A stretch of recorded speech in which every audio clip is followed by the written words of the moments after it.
कोकणवासियांसाठी एक आनंदाची बातमी आहे। कोकणवासियांचा प्रवास आता लवकरच सुखकर होणार आहे। मुंबई गोवा महामार्ग पावसाळ्यापूर्वी पूर्ण होण्याची शक्यता आहे। तर केंद्रीय मंत्री नितीन गडकरी यांनी या संदर्भात आश्वासन दिले। फ्लाइंग बोट सुरू करण्यासाठी प्रयत्न देखील करणार असल्याचं नितीन गडकरी यांनी सांगितलंय। आज आप्पांची मला माझ्यासारखं भाजपाशी आता राज्यात नाही आहे, काही फार देण्यासारखं नाही आहे। मुंबई गोवा रस्ता आहे।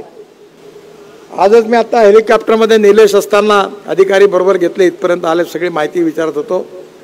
आता हा रस्ता या पावसाळ्यामध्ये हा रस्ता जवळपास पूर्ण होईल आणि तुम्हाला पावसाळा सुरू होण्याच्या आधी हा रस्ता पूर्ण होऊन कुठलाही त्रास होणार नाही, डायरेक्ट मुंबईपर्यंत पोहोचता येईल असा विश्वास मी आपल्या सगळ्यांना देतो। लोकशाही मराठी ऐका, पहा, जागरूक रहा।